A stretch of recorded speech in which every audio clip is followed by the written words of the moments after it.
Someone in Lagos has stopped burning firewood. They've switched to an effective cook stove. This saves time, their health, and obviously the air is cleaner.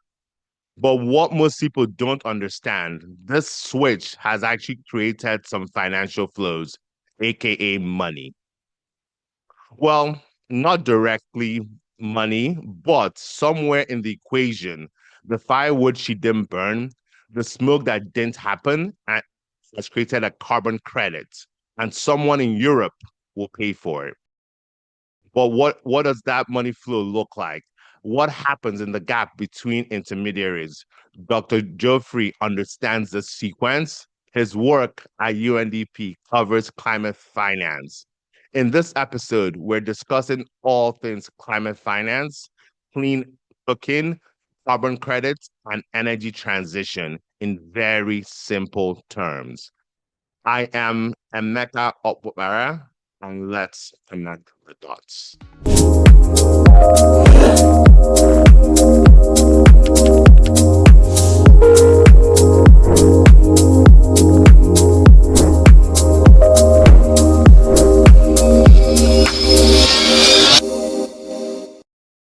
Good day, and welcome to another episode of Connecting the Dots.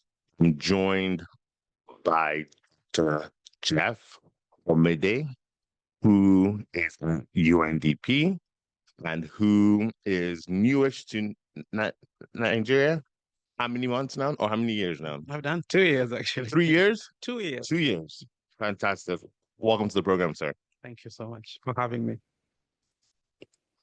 You know, when I think through your role at the UN or the UNDP specifically around the climate conversation, a few things come to mind. One of them I keep hearing is climate change, energy transition, but the one that keeps reiterating is clean cooking. Mhm. What is clean cooking? And can you just explain what it means to the average Nigerian? Thank you very much for having me, and it's always a pleasure, engaging with the next year and you, Emeka, especially. Yeah. But I think the issue of clean cooking contextualizes a lot of the work that the United Nations is doing. Try and reach the unserved, underreached, to try and ensure that we can be able to resolve some of these major challenges that people do not even think are major challenges. Let me give a bit of a context. A woman or a man that cooks in the Western world has over 10 cooking solutions at their disposal. Over 10. Over 10. I think they can even get to 20, and I'll just count a few. They can bake, they have an oven, they can bake, they have a grill, which they can use to prepare their grill. They have an egg boiler, which they can easily use. They have a coffee machine that they use to prepare coffee. They now have an air fryer, which they can actually use to cook so many things. And the solutions are just there, amazing, numerous solutions that the women there, and the men who cook there as well have. That frees up their time. Young children don't have to waste time going all the way into the forest to try and find firewood. And it basically just demonstrates what sustainable cooking solutions do to people's lives. Now, let's come down to Africa and many countries in the global south. They only have 3 stones and they have to go find firewood. Sometimes they have to find waste materials from agricultural produce to use to cook. And it's harmful, it's polluting, and it's also leading to increased respiratory ailments and diseases. And that's often the underreported reality of the of the cooking challenge in Africa. And the numbers are there. Close to 2.3 billion people globally do not have access to clean cooking solutions. 2.3 billion. Yes. In Africa, I think we should be around 700 million or thereafter. That's half the continent. Yes. Nigeria alone has close to 180 million people who do not have access to clean cooking. Sorry, 180 million. Exactly. In a country of 240 million. Yeah. So 75% of Nigerians don't have access to clean cooking solutions. Exactly. The underreported statistic is between 77,000 to 93,000 fatalities. That is underreported. That's an annual number. Annual number. Based on just clean cooking issues. Exactly. From actual burns to carbon monoxide, poisoning, a lot of the ailments that happen in the cramped up kitchens, and they exacerbate a lot of the other health issues. Yeah. The bigger challenge is also that even the firewood is now no longer available. Yeah. It used to be easily accessible, particularly in the north, right? Now they're having to walk longer distances to find, which increases the security risks for young girls, deforestation as well, kidnapping, and all that stuff. And if I'm just to contextualize and tell you that that becomes a developmental issue because it's driving land degradation, it's driving deforestation, it's making it impossible for us to have rain, for example. The gradual encroachment of the Sahelian desert downwards is happening. Even within the southern regions, a lot of deforestation is happening, and we might not notice it right now. But the reality is that if we do not come up with a sustainable cooking solution, then we might not have Nigeria as green as it is right now in the next 30 or maybe 40 or so years. So that's why we want to bring it to the fore. And we are really glad that we are seeing global push towards focusing on clean cooking as a developmental issue. Most of the financing that's going in the energy sector is going to the grid. You know that. I think if I can just, from the top of my head, most of the money that even currently is coming into Nigeria's energy sector, very little is going into clean cooking. Because we're trying to resolve the grid, resolve generation, distribution. Hopefully, we will be able to now have a lot of electricity that can be able to unlock modern clean cooking solutions like electric cooking solutions. But we also need to ensure that we deal with the communities that are currently totally unserved and underserved, which also have a right to also have an air fryer and use 2-3 minutes to prepare their food. Of course, respecting the fact that there are unique culinary interests that every tradition and community has. But the future is for us to ensure that we avail these solutions to our communities. I don't know whether that has contextualized. No, it has. It has. And a question that just popped in my head was around, is there correlation between if a country has adopted clean cooking, life expectancy also goes up? Is there those type of data out there? The data is there. The WHO has been able to contextualize the importance of the health benefits of clean cooking solutions. They are there. But most importantly, the energy conversation. Countries that have clean energy solutions and they have energy security, of course, have better performance indicators on the macro and microeconomic indicators. Of course, the economic performance is better. They can be able to boost trade. They can be able to have manufacturing. They can be able to reduce the costs of setting up industries. The biggest impediment to industrialization in Africa is lack of energy. Of course. And with if you have a lot of energy and you can be able to effectively have cheaper costs at that energy, then all of us would be very glad to switch to electric cooking.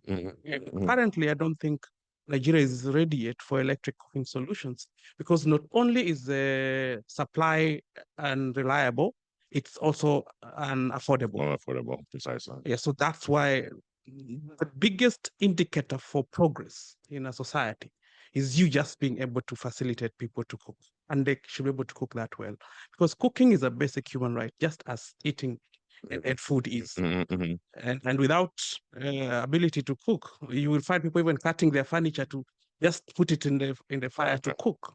So let's try and think of Africa in the next 50 years. What kind of cooking do we need our continent to actually be using? And that's a really good way to conceptualize it, because like Nigeria is supposed to be the third most populous country in the world in 25 years.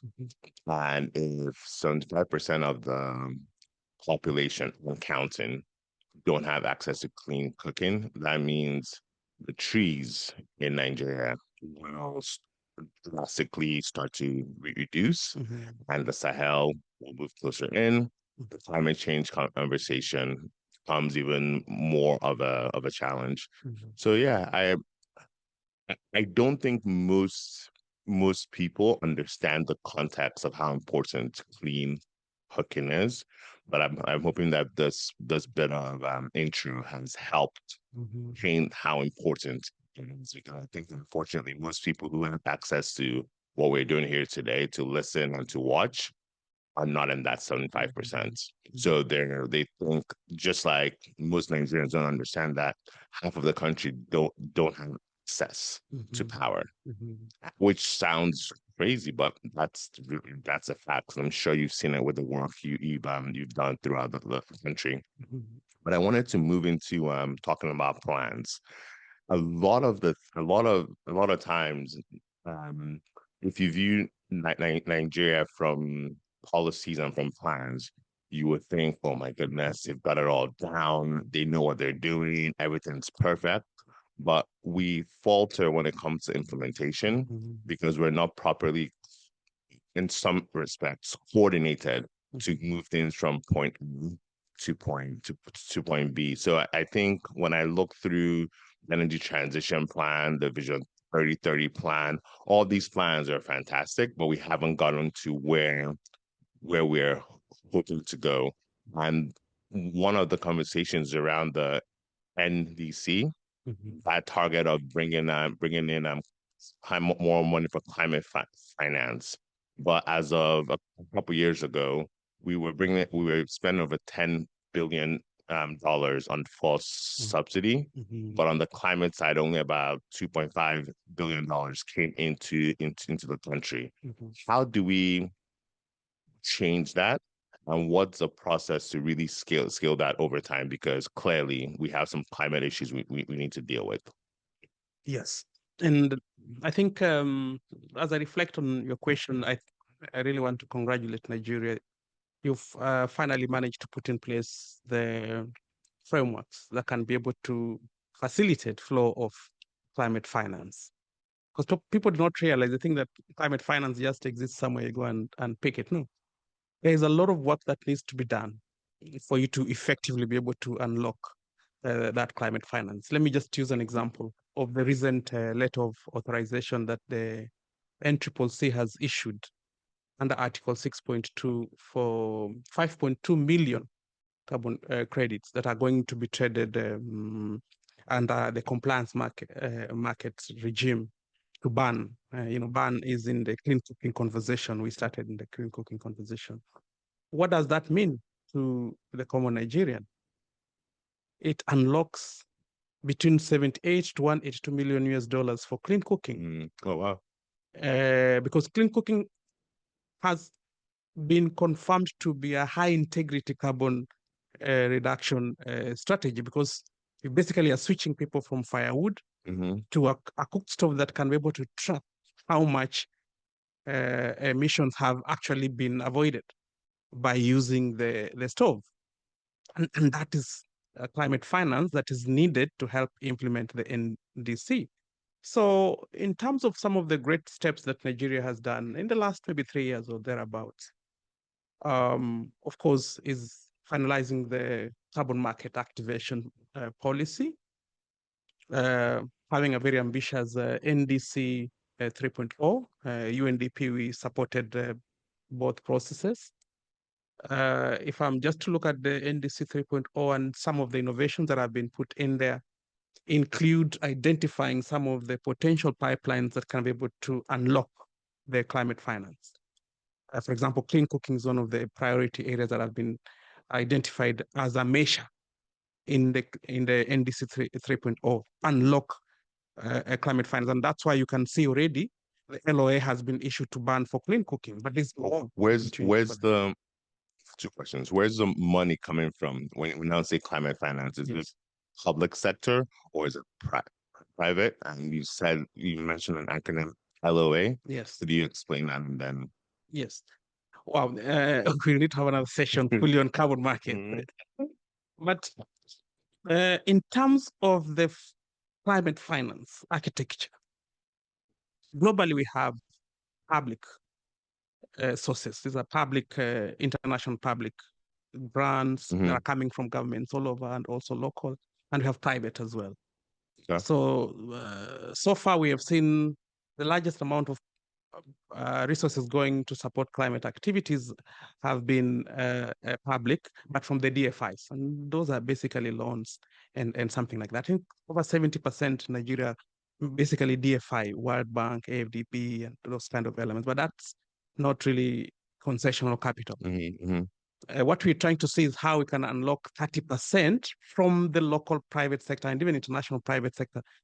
Since we've de-risked the transactions, we need to see a lot more of these private sector players going into the sector. Mm. Now, for climate finance, the biggest mechanism for supporting climate action has been the global UCF, for example. And the huge commitment that has existed for unlocking 100 billion US dollars for climate action across the world, which has taken so long to be met from the global stage. The COP29 finally, after a lot of negotiations and haggling, increased it to 300 billion. That's going to be availed by the global community for climate action. The reason why it is being negotiated in that framework is because the world has come to the conclusion that, climate change is being caused by all of us. But all of us are not doing it equally. There are those who are doing a lot more to cause this climate change than us.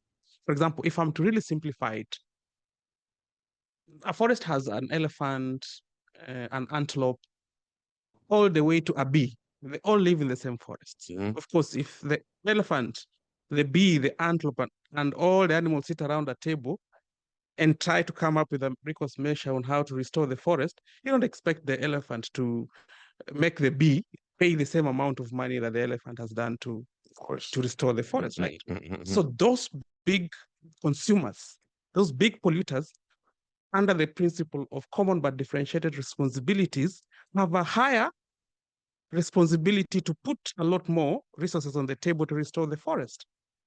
But there's this conversation that Africa only contributes 1%, Actually, 3%. 3%, Yes. and you want us to change when the big players are doing so much. And I understand it's around learned behavior because people feel that if Africa doesn't change its behavior down the road, you'll get bigger and you'll pollute more, and now your numbers will start to increase quickly. While I like that argument, you can't tell us not to use coal to power when the rest of the world industrializes with coal. Yeah. How does that make sense? Yes, and exactly using the same example, when the bee, the elephant, the zebra sit around the table, they all first acknowledge that we have all messed up the forest. It was not how it used to be previously. But since the bee actually have not done so much harm to the forest, I'm actually the one who's pollinating the forest, making it reproduce. If we are to split the quota of polluting and share it equally across all of us, I have a lot of unused quota of pollution to do. And so that's why I want to sell my unused pollution quota for the elephant to give me the resources that I need to adapt to climate change. Training. It's actually carbon markets in very simplified language. Fantastic. So then the elephant says, oh, yeah, you are right. I have finished all my quotas. In fact, for the next 1,000 years.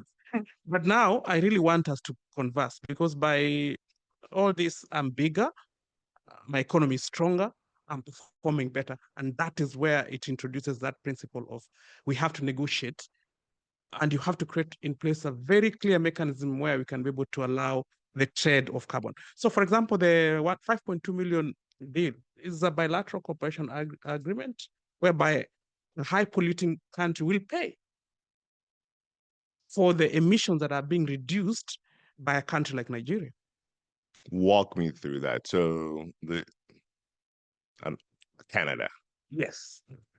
So Canada says we pollute as one Actually, use Singapore, Switzerland, Japan. Those are the countries that are currently right. looking to buy from countries that are trying to do emissions. So they're Reduction. emitting in their country, Yes, but they're reducing it to. exactly. But then they're saying, I'm going to pay Nigeria Mm-hmm. to offset what? What does that mechanism look like? That is actually the point. Because I've already finished my quota, and that I have resources, can be able to do emission reductions elsewhere because the whole atmosphere is connected. It's a contiguous system. It's a chain, yeah. There's actually no jurisdiction or boundary up there. There's no wall. In any case, the circulations up there imply that pollution here easily finds its way all the way to Japan and thereabout. So because we own this problem together and we own the carbon that's being emitted there, and we're trying to reduce it together under the Paris Agreement. We've committed to do it through the NDCs, where we are to be ratcheting up, increasing the ambition of our reductions so that ultimately we reduce and meet the 1.2 degree target that we want to do. Otherwise, if we do not reduce these emissions, increased release of these emissions in the atmosphere will make this world uninhabitable and it will affect all of us. So, for instance, so the guy in Singapore, the government of Singapore says we're going to reduce emissions on our side, but to make the process better for Nigeria, we're going to invest $1 million, random number, to Nigeria to reduce to improve clean cooking. Yes. Is that a pretty logical approach on what carbon trading would look like? Yes, partly that's it. But there are two elements as well. The B, and that is Nigeria or Kenya, also has its own commitments. What we will do without international support also demonstrate that we are also working hard to improve the forest. And that's where you will find the principle of corresponding adjustment. So Nigeria will say, okay, I wanted to reduce my emissions by 30%, but because I'm receiving some support, then I have to adjust and increase the work I needed to do so that I do not do double counting. Because part of it has been sold off. Okay. And so I have to continue also doing all the best that I'm trying to do, as guided by the NDC, to also ensure that we make the world a better place. That is what was fundamentally different from the Kyoto Protocol. Because the Kyoto Protocol had simply targets that you meet. If you don't meet, then you're foul of the international law, and you can actually be taken to court or whatever like that. But Paris Agreement has a self-improving mechanism where all of us, and if there's goodwill in all these players when they come to the COPs, if there's goodwill in how they're actually reporting, documenting the work they are doing, we will actually see reduction in the emissions. Like during the COVID era, for the first time, we saw a total fall in the emissions, which means that it's possible. It's possible, yeah, precisely. But we need all members coming to the table in goodwill and saying that, look, the forest is not the best. And if we are not careful, our children will not find this forest the way we found it. So let's try and come together in a system. And that's why I support the Conference of Parties, the COPs. People say they are big jamborees, a lot of people just traveling in. But let me ask you a question. If you remove the COP, what other mechanism will exist for all these animals in the forest to meet and agree? So, COP is viewed as a massive jamboree. It's a nice party. I think an unnamed country a few years ago had more delegates there than the bigger countries in the world, and that country will remain unnamed. Plus people thought it was just a chance to go to Dubai to enjoy themselves, and it got the bad reputation. But I think the problem that most people see with COP is that it's viewed as a jamboree, but because people go there unprepared, they're just going there to enjoy themselves. So it's almost a point on it.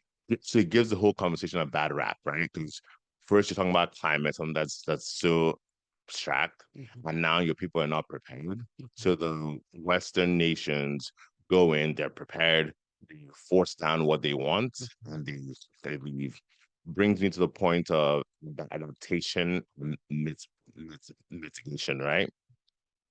Out most monies in this world goes towards mitigation, right? Mhm. More solar panels, X, Y, and Z. Mhm. But there's erosion issues, there's climate change issues that are currently happening. Mhm. Why haven't we really, as the nations, more affected by climate change? Why haven't we pushed to adapt monies to go towards adaptation rather than mitigation? Yeah. Yes, the COP might look like a jamboree. I've attended a couple of COPs, by the way. I have as well. But there's serious business that also happens by the negotiators because there are various layers of accreditation. There are the accredited people are accredited as observers, but we have state party negotiators representing countries that have been given clear mandates by their countries on what to go and advance and push. So what happens is, of course, it becomes a rigmarole in terms of decision making. Parties raise objections to the texts that are being negotiated. And then there are also massive influence peddling and lobbyists all over. And I remember there's a time one of our best ministers of environment came up with a policy that all Kenyan delegations must stay in the same hotel. They must be meeting every evening to discuss. You get an update on what's happening across all the negotiating text, where we are, and what is our position as a country in advancing in this particular text. And for once, we started seeing a bit of order Mm, in that interesting. process because previously, and I know many of people would go there, and that's the first time you've gone to this capital. You know, you get lost, take 3 hours just finding the venue because you live so far away from where the negotiations are happening. Because you want to also save on this per diem you've been given. So you live so far away. When it starts getting dark, you're like, how will I ever get where I sleep? So, people are negotiating, but you are thinking of how you even get because you know you've not traveled. This is the first time you're going to a Western capital. You spend 30 minutes on the way going to where you sleep. Along the way, you buy a few things on the road. You do not know that the decisions are actually being made at 3 a.m. in the morning. While you're And in one of the meetings, I looked around, I was an observer, and I couldn't see any of Africans around, but the decisions are actually been determined. Mm, So some of these countries that have a lot of delegations are actually doing it in a strategic manner so that they can be there throughout and they can ensure that the decisions that ultimately come out of these negotiations respect their national sovereign interest as a country. So that's one element on how to really improve the decision making and ensure that the participants from African countries sit in throughout. And I'm glad we now have the Agnes African group of negotiators entity that's now building capacity of the negotiators.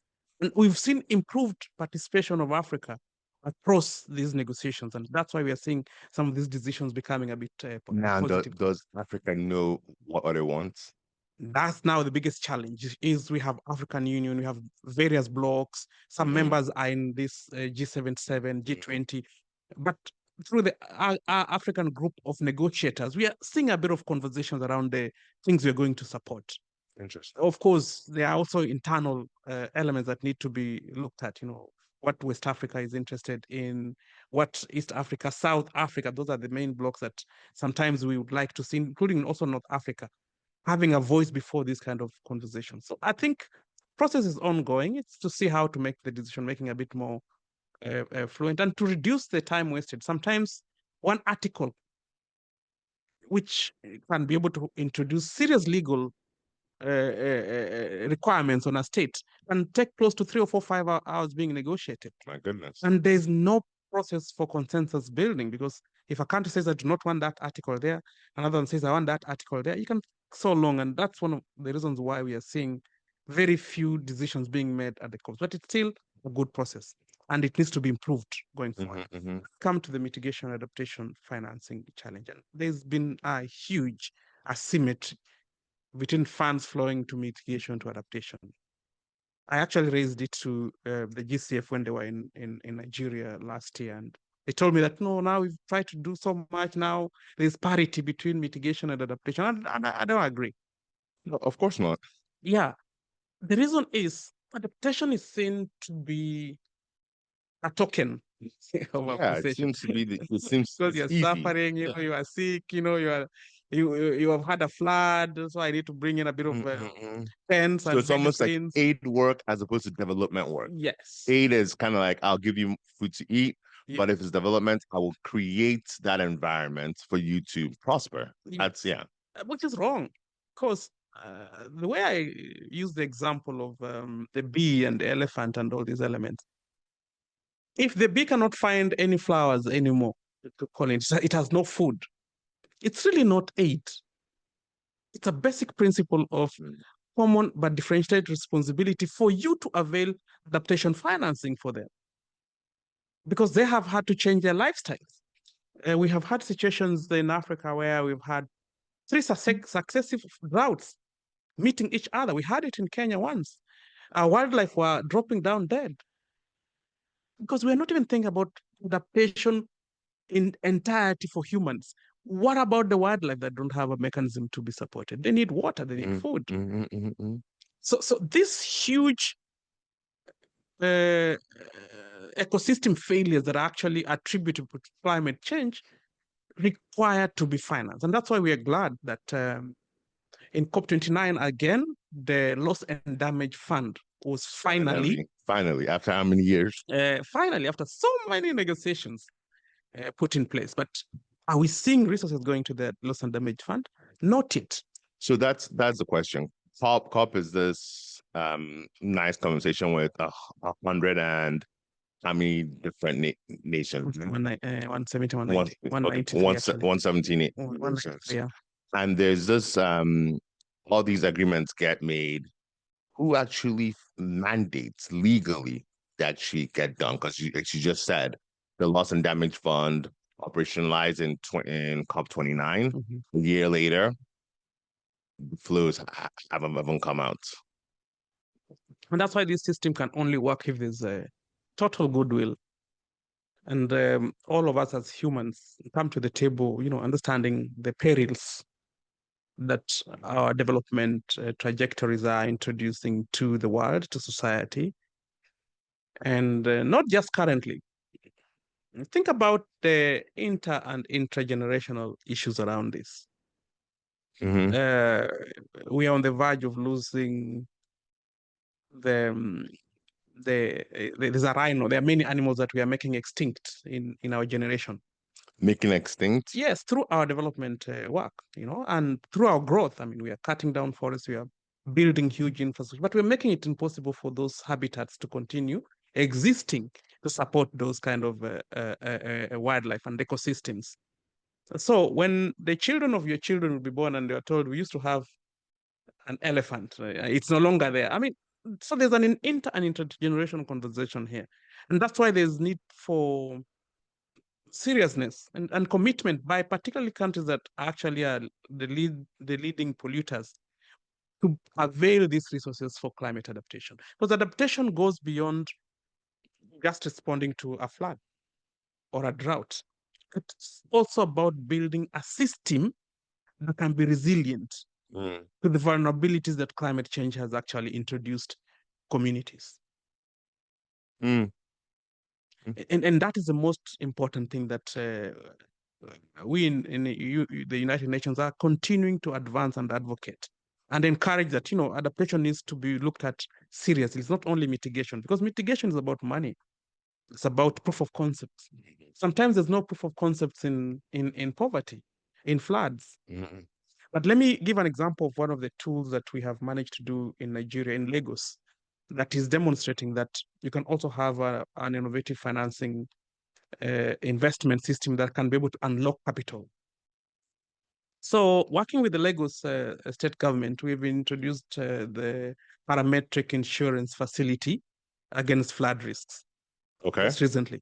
Insurance is now coming in as one of the avenues that could be able to unlock capital needed whenever there's a huge flood incident, and there are a lot of flood incidents that happen in Lagos.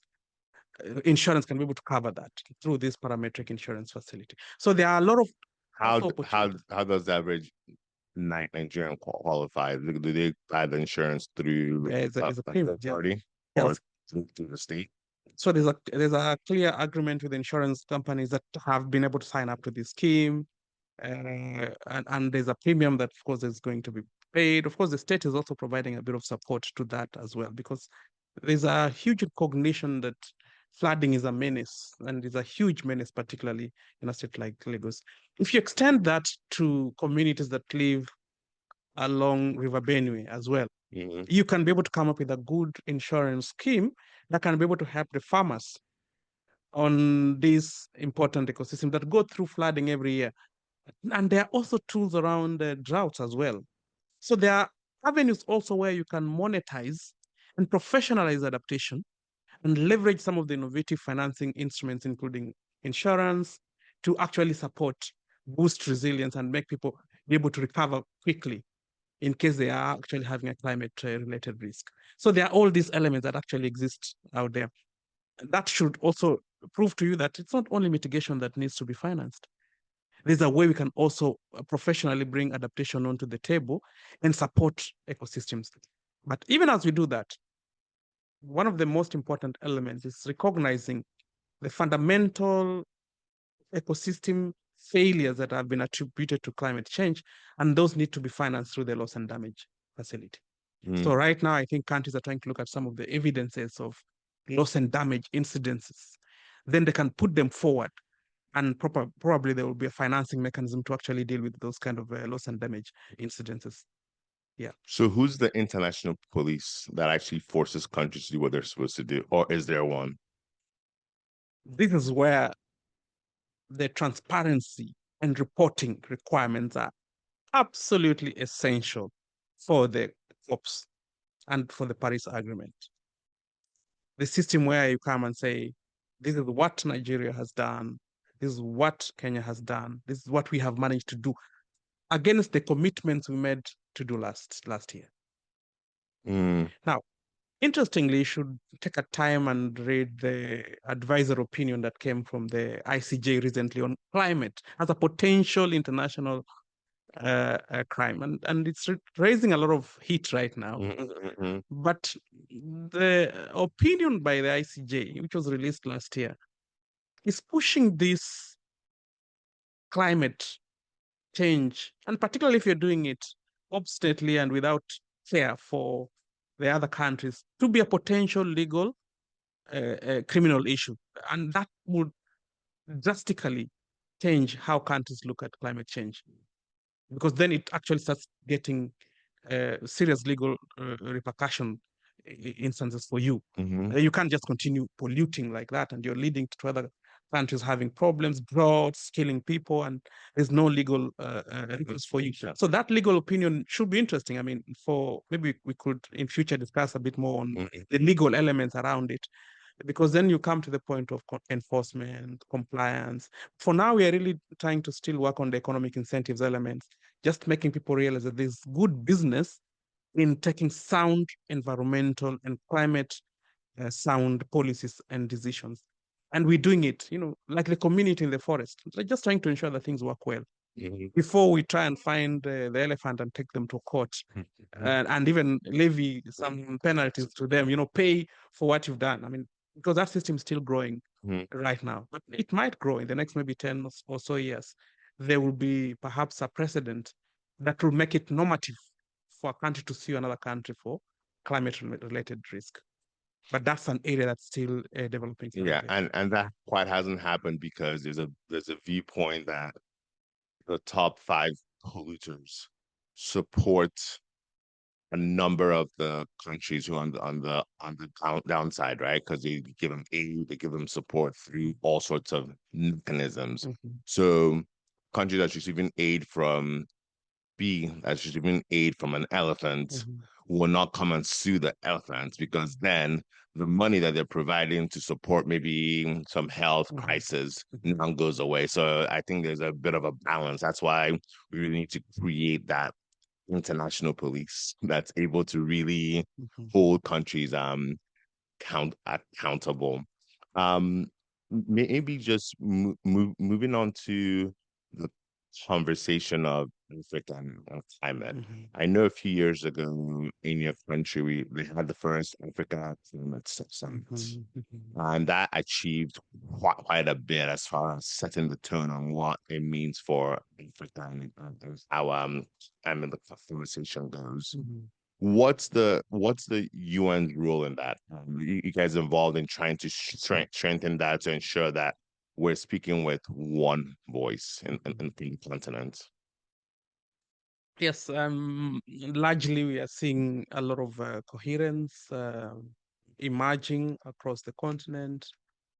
There's a lot of awareness, at least by all most of the countries in Africa, on where they stand when it comes to climate issues.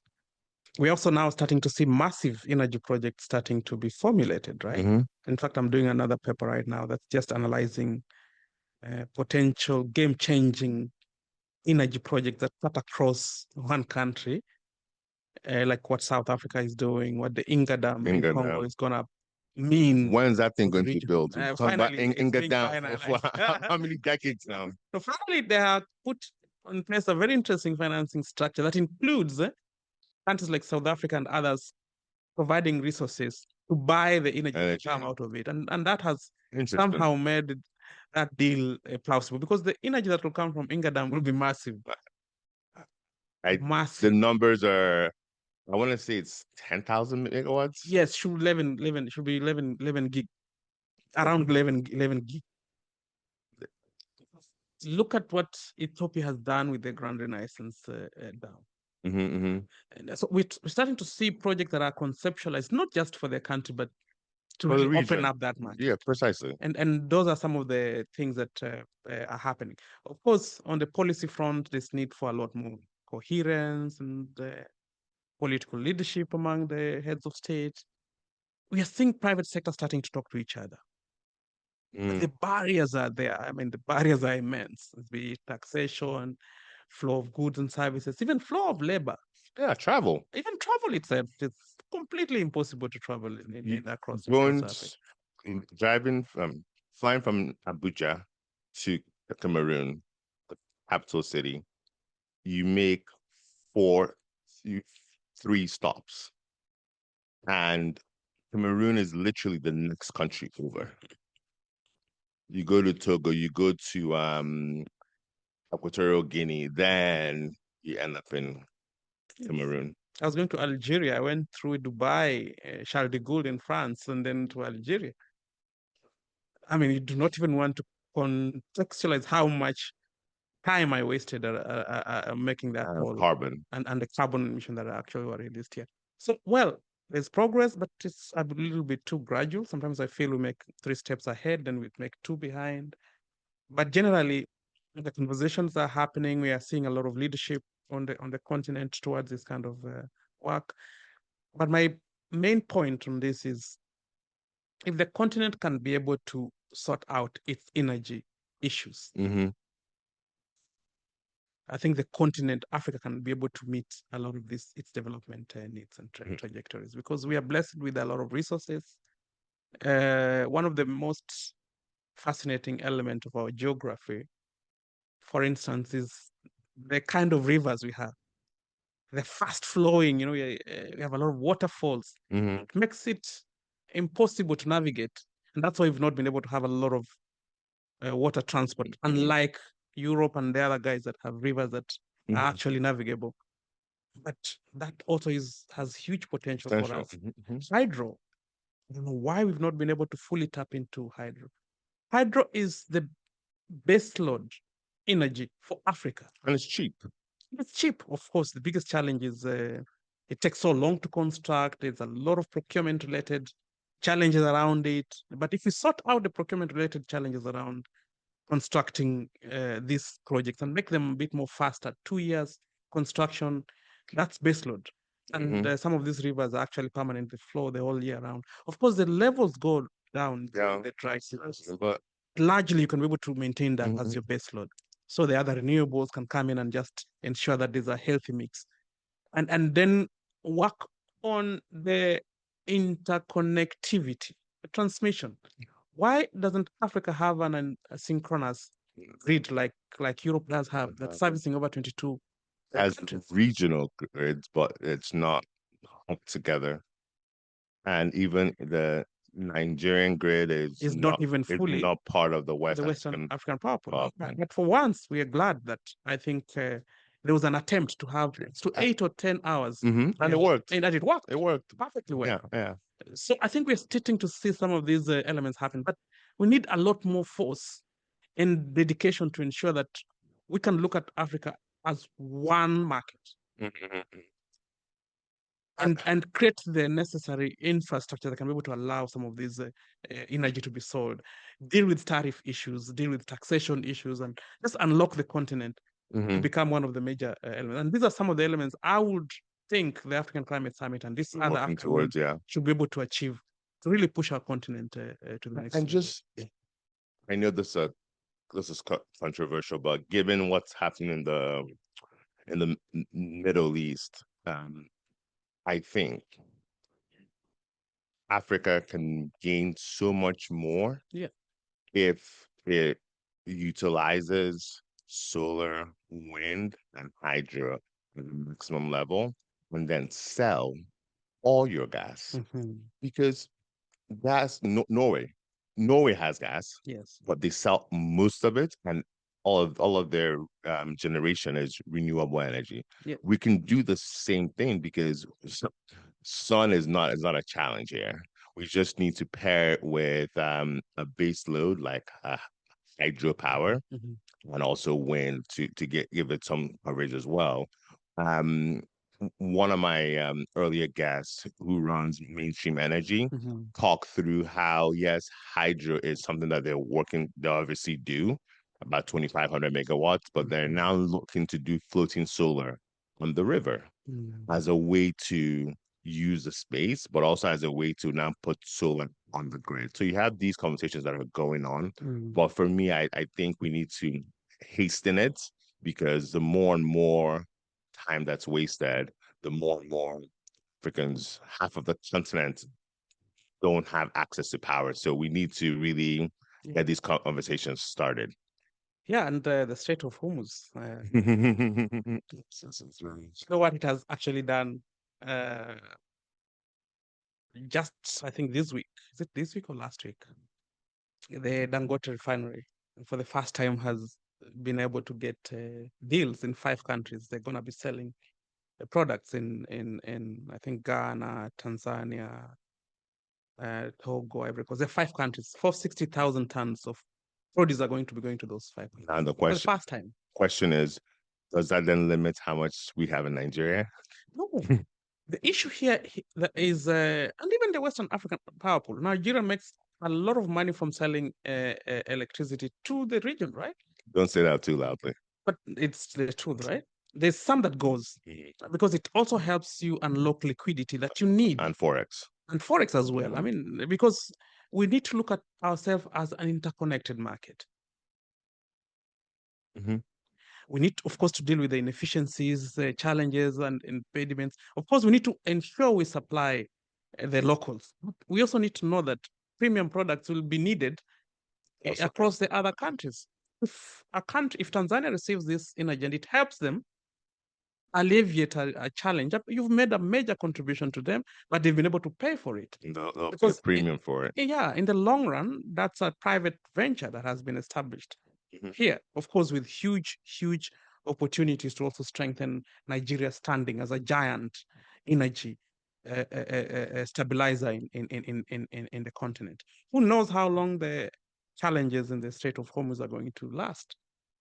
So every resource, from how I look at it as a Pan-Africanist, I see all this as our African resources.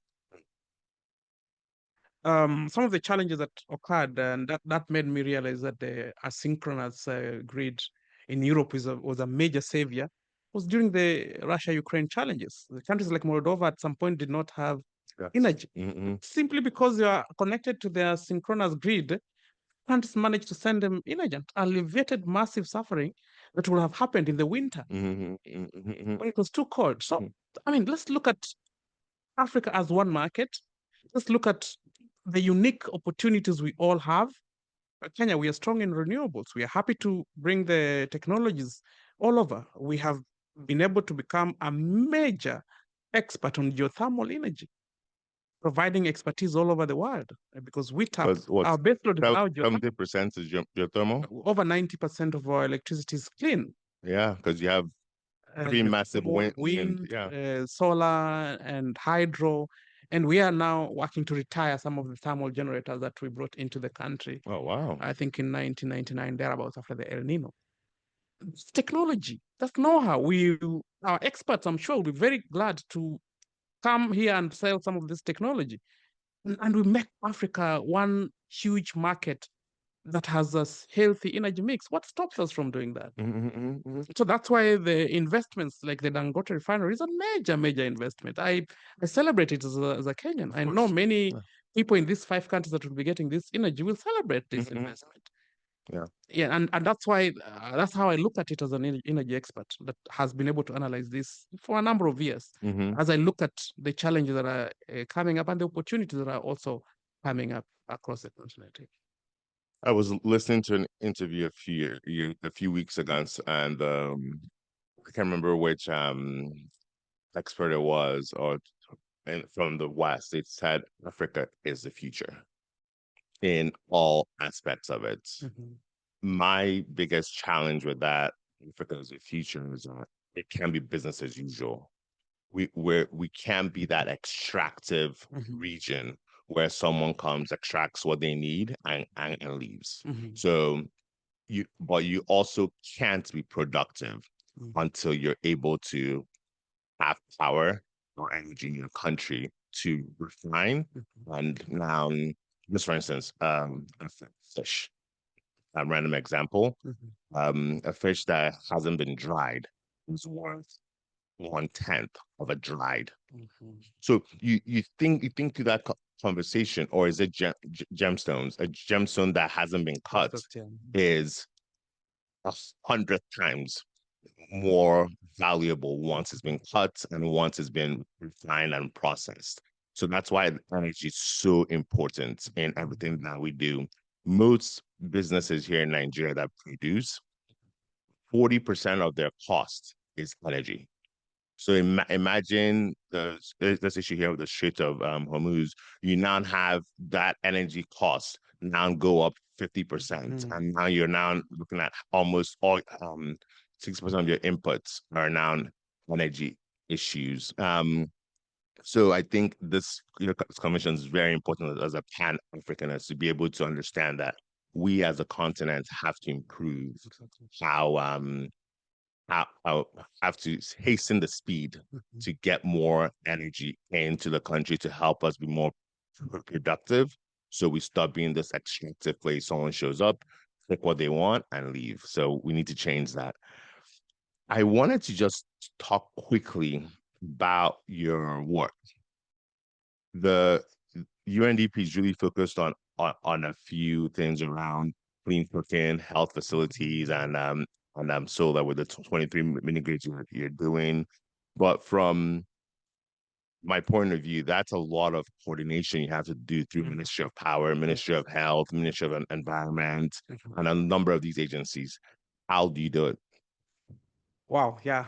I think it's really interesting. We have a leadership in UNDP. Our resident representative, Madam Elsie Atefa, has really uh, uh, uh, uh, encouraged us, Mm. pushed us to really focus on the development issues in Nigeria. And that's why we've been able to place energy as one of the critical enablers and the pillars to achieving socioeconomic transformation in Nigeria. And we are glad that a lot of things are happening The president has put in place very ambitious reforms, in the energy sector, in the finance sector.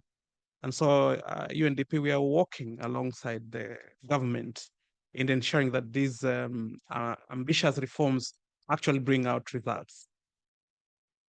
Through the integrated clean energy offer, I mean, we've worked extensively with the stakeholders, and now we have the new Electricity Act being rolled out. We have the new Nigeria Integrated Electricity Policy that we participated in formulating. Yes, you were very involved in that process. Yes, Thank yes. you. There's now the SIP that's now being completed currently. We are seeing states taking this up, with a lot of gusto. Yeah? We were with you in Enugu, and we saw how Enugu, the trend setter, the one that decided to go into uncharted waters, territory, and is starting to get some good results out of it. We are happy to see close to 15 states are now really trying to really take up this market. And so the UNDP, we're very glad to just partner and support the Nigerian people as we try and get some of this work going on. And you have state-specific places that Yes. you work on. So Yes. you know, but I think sometimes the challenge with organizations is they stay in Abuja and they don't actually get into the hinterlands. But you were traversing Abia State a few days ago, right? Yeah, What are the so states you work? through the African Mini Grids program, we will be rolling out in partnership with REA, by the way. REA are our biggest partners in this sector. We'll be rolling out 23 mini grids in 23 states. We had the first one unveiled last year in Namu, in Plateau State. It's looking at the agricultural link, because through the African mini grids, we are looking at how to empower climate smart agricultural value chains. So these are only 23 sites that were identified, but I think there are more sites that energy can quickly unlock agricultural productivity. We've signed a lot of MOUs with the Bank of Agriculture, with the TED Fund, and we're just trying, they're ensuring that our development DNA is leveraged to support Nigeria's economic transformation. And this is what UNDP does, because people do not sometimes realize how we are. We are a knowledge-based organization with physical country presence in 140 countries, physical UNDP offices in 140 countries. That are covering 170 countries globally. And that what that does is you have a strong network of expertise, of knowledge, even of experiences, of examples of pilots that worked or didn't work. And so I can quickly, in just going to teams, get some of these expertise if you need. And that is what's really helping UNDP be able to galvanize development across the world. And that's the kind of expertise we also are bringing down here in Nigeria as we roll out these programs in clean cooking. Let me speak about health, for instance. Last year, we partnered with the Ministry of Health and Social Welfare and the Ministry of Power to organize the first ever power and health dialogue in Nigeria.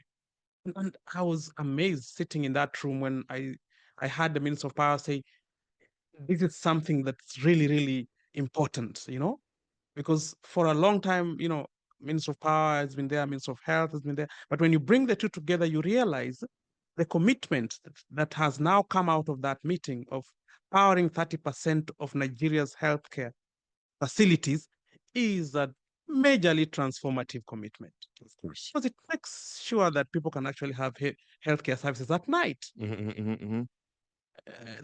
The sun that is free out there can be tapped and can be used to power essential and vital services in the hospitals. And that can be able to really boost the quality of life. Of course. And we can also build a sustainable financing model around it, because it's really not for free. Because what they're paying for diesel is much higher than... A lot more. We've just done a number of energy audits in a number of states, 10 hospitals. And we found that the services are totally suppressed, 30% suppressed. Some of the medical equipment are not turned on until Wednesday, between this time to this time, when the generator will be turned on for that service to be provided. So imagine the effects on human lives. systems. So just that kind of convening has been able to help us put the conversation on health and power and on the front burner. UNDP, we are sitting on the steering committee. I am sitting in the technical committee, and we're looking at how to come up with a financing structure for health systems solarization. That's just one. The second one is an NREF. The first time we worked with the REA, NASENI, to organize the first conversation on Nigeria Renewable Energy Innovation Forum, made in Nigeria.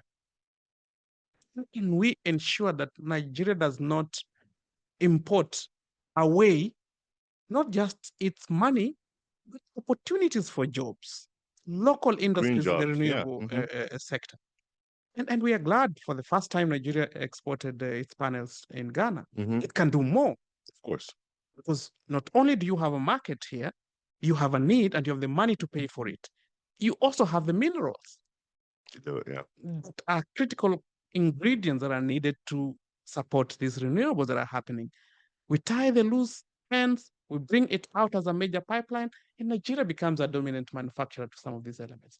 This came out from the NREF that we had with the REA and Aseni last year. So these are some of the elements that UNDP is doing to catalyze and to push the conversation and to make energy not just a talk shop, but to come up with practical elements on how we can be able to radically transform Nigeria's energy infrastructure now and in future. So these are just some of the initiatives that we are doing in Nigeria, including also working in the states, because we are having some MOUs with states. Yes. We have a physical presence in all the 6 geopolitical zones in Nigeria. And we are actually here as partners to Nigeria and trying to ensure that this can be able to go to the next level. No, it's fascinating watching what UNDP has done over the past 2 or 3 years. I've been in the sector since 2013, and you would hear about all the aid organizations, USAID, fit at the time, EU, but UNDP was never in the fold. And I think maybe you're the secret sauce, right? That's just really come out and really been very bullish, because we're seeing UNDP show up in different places that wasn't the case before. So well done on that. And I think aid has changed. It's no longer, let me write your policy and then you implement, and then I'll look at my log frame in 5 years to see if I've achieved what we're supposed to do. It's now, no, I'm trying to do projects that I can see value in, not immediately, but just in short order.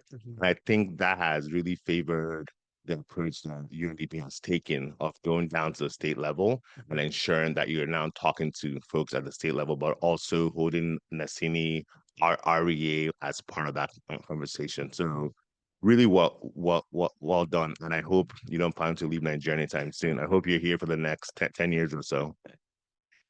I'm Nigerian now. I've actually been given a local name. Really?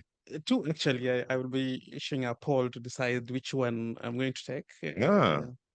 But I've not gotten any indigenship offer. So, well, maybe if you tell the audience what those names are, we can help you decide. I'm Emeka, not you. Chukwuemeka. That's my full name. I don't know how it happened. That's but interesting. I'm also thinking of taking Femi. Femi, okay. So I mean, interesting. I'm having fun. I like egusi soup. I've discovered banga soup, and it's amazing, especially if it's hot. I've gotten used to pepe. Oh man, that was tough. I think now I breathed through it. When I arrived here, it was a bit of a because your food in Kenya not too. It's kind of bland. It's very bland. Yeah. Okay. Yes. It's very bland compared to our food here. No, I agree. I agree entirely. I think, to be very honest, the culinary. Wow, Nigeria's food is amazing, and you have million types of food. Everywhere you go, there's a new food. We'd lost our all traditional foods, unfortunately, in Kenya. Maybe something we should learn from Nigeria and bring it back, because we used to have a lot of traditional foods. But now we've lost them over the years. But I like how Nigeria has managed to old farm on Yeah, its food, eh? very Very important. traditional Very food, and important. it takes longer, of course. Hmm. I mean, to prepare, it starts like 3 days before. But I don't like the fact that you went into the forest, got all the animals. That's the only bit that I think we need to And put change. them all in one pot. I mean, now I don't know whether your trap still catch some of those animals.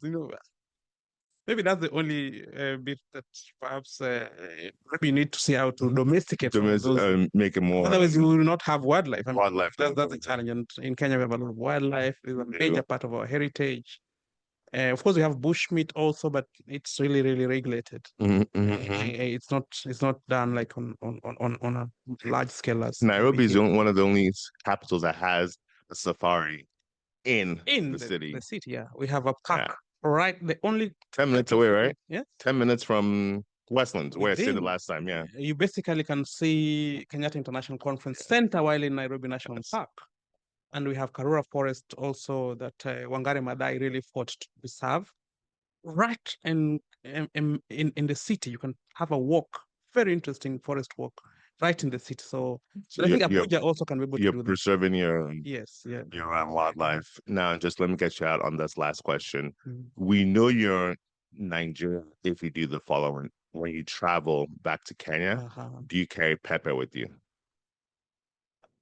No, no, You're no, not I'm not Nigerian. yet there You're yet. not Nigerian yet, but soon, soon. I'll be carrying it with me. Thank you so much, sir. This has been a pleasure. Yeah, it's always a pleasure, and looking forward to more discussions.